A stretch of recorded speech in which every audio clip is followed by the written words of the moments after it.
Hey, shocker! Israel has broken the ceasefire immediately.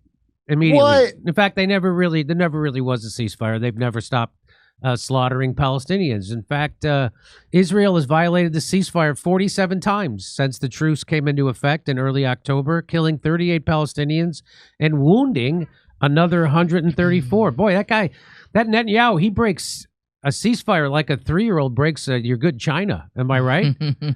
Well, baby steps, Jimmy. They cut down the number of killings. They're phasing it out. Gaza's media office has accused Israel of violating the ceasefire with Hamas 47 times, killing 38 Palestinians and wounding another 143. These violations have included crimes of direct gunfire against civilians, deliberate shelling and targeting, and the arrest of a number of civilians, reflecting the occupation's continued policy of aggression despite the declared end of the war. Hamas is at odds with Israel. Really? Hamas is funded by Israel. Wow. Anyway, Israel and Hamas have continued to trade blame over breaches of the truce. Israel accused the militant group of violating the ceasefire agreement by failing to return the remains of deceased hostages. But Hamas returned 20 of the surviving hostages, and as of Saturday evening had handed back 12 of the 28 deceased captives, saying it would need specialists to recovery equipment to retrieve the rest of them. So the people, the hostages that Israel is claiming Hamas is not returning, they're not returning them because they're under rubble from the bombing of Israel and they can't get them. So this is almost like perfect.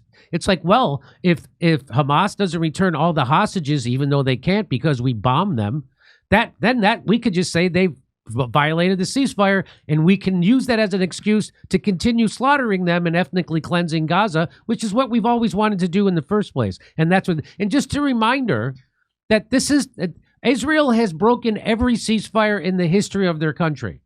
In fact, right now, they're breaking another ceasefire in Lebanon.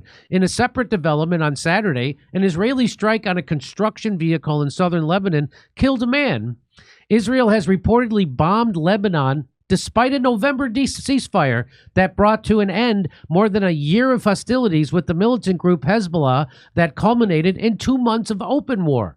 So they're continuously bombing Lebanon, even though there's supposed to be a ceasefire. That's what they do.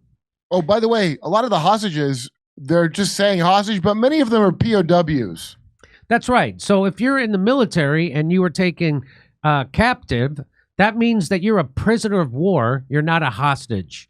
And here's what Caitlin Johnstone says. She says, killing Palestinians is so normalized and accepted at a baseline expectation in the Western press that CNN calls this the first major test of the ceasefire after Israel killed people in Gaza every single day since the ceasefire agreement was signed. Here's what CNN says. Israel's military accused Hamas of multiple attacks against its forces in Gaza, marking the first major test of the U.S. brokered ceasefire. Yeah, major test. A major test. You mean some leakage. You mean the test that Israel has never ceased firing and has continued to slaughter Palestinians? That's the test? Really? Yes. In retail, it's called shrinkage. So Dave DeCamp retweets that and says, apparently Israel killing 7 children on Friday was not a test. Just 7? What are they, anti-Semitic? That was not a test of the ceasefire. Here's what Israel... So I want to give you... This might be the craziest thing. So I just want to tell you quickly what happened. Israel drops a bomb. It doesn't blow up. Then a tractor is there trying to clear out the rubble. It rolls over a bomb. The bomb blows up. Israel then uses that and says, look, Hamas has bombed us. They're attacking us again. So we now can go kill them, slaughter them more, even though they know it's not true. So here it is. I'll show you. This is how it got reported.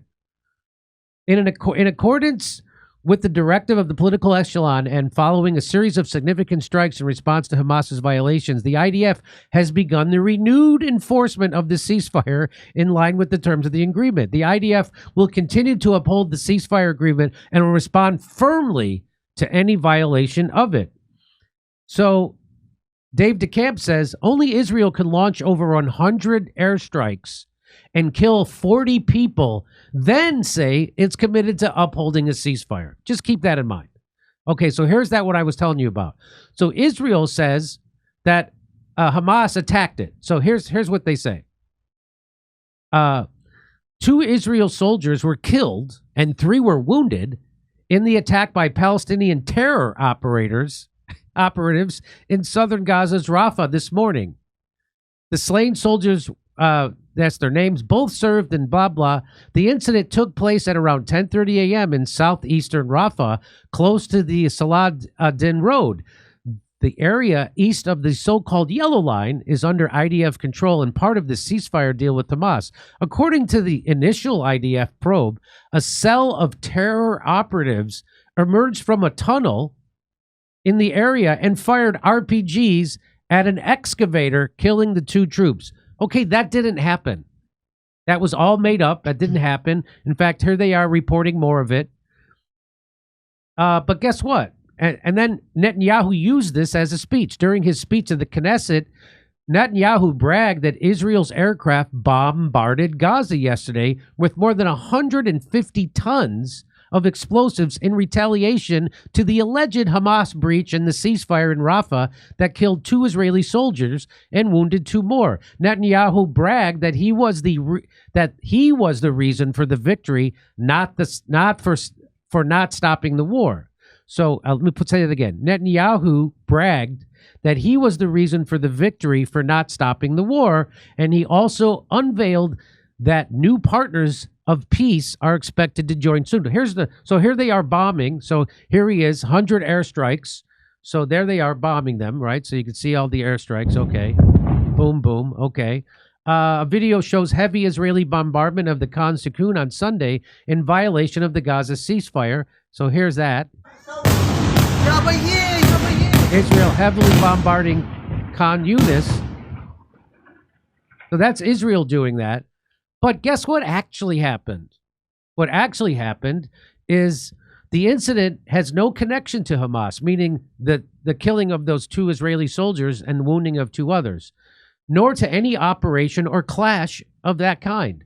A group of settlers who own private companies for demolishing houses have been continuing to demolish houses for a week of what remains of Rafah's houses. Today, 2 of them were injured, most likely due to an explosive device that their vehicle passed over. So it wasn't an attack. Hamas didn't come from underground. Hamas didn't attack anybody.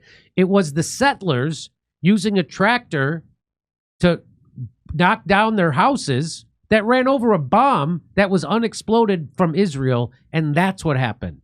The Israeli media imposed a publication ban on the incident. So you can't report on this incident because naturally it wouldn't dare to say that they are still demolishing houses while the truce is in place in front of the world. So they're still demolishing houses in the West Bank and Gaza. Thus, the Israeli army has breached the truce itself. And it was God's will that the self-activating explosive device detonated in the most despicable of the army's tools, the bulldozer crew. So that's what happened.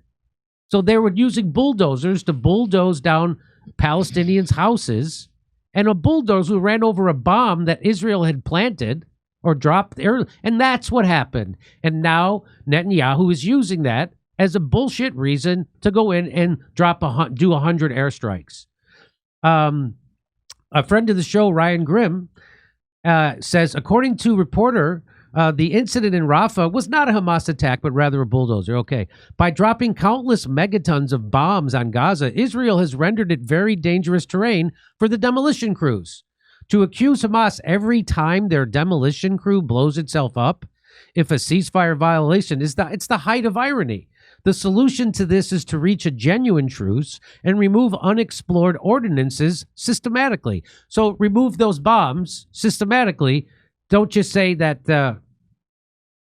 Soon after the explosion in Rafah, I'm told by a source familiar that the White House and the Pentagon knew that the incident was caused by an Israeli settler bulldozer running over an unexploded ordnance.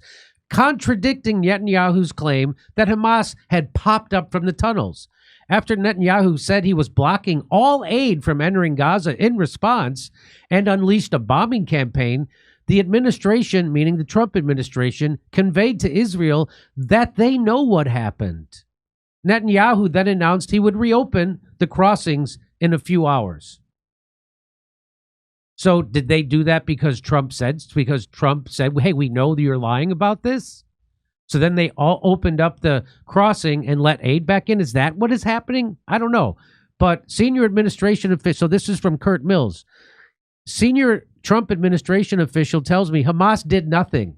Israel tank hit an unexploded IED that has probably been there for months. Didn't we just watch an ex-Mossad guy openly brag about how they were going to false flag a missile from Hamas? And yes. He hopes they do soon. Yes, that's exactly what we saw. Soon was really soon. So we just showed you a video. I'm sorry we don't have it loaded in today, but we showed you a video of Hamas, not Hamas guy, but a Mossad guy saying that we're just waiting to get the hostages back, and then we're going to continue this. We're going to do a false flag. We're going to say that a rocket came from Gaza, and then we're going to use that. And he admitted what they're doing, but they don't say it in English. Okay, so that's what's happening. Now you know the rest of the story. It turns out Israel are the terrorists. Once again, they're the genociders. They're the ethnic cleansers. They're the modern-day Nazis. Hope you enjoy it. Over to Steph. This is how, Jimmy, we know the Holocaust happened because what else would make people this vicious and vengeance-filled? Right. You know? Yeah. Come see us in Australia. Second show's added in Melbourne, Sydney, and Brisbane. We'll see you in Burbank, California, the day after Thanksgiving. It's a Friday. And then Pottstown, Pennsylvania, December 6th. Plus, January 11th, we're going to be in Waikiki at the Blue Note. Tickets not available yet for them, but go to jimmydore.com for a link for all the other tickets.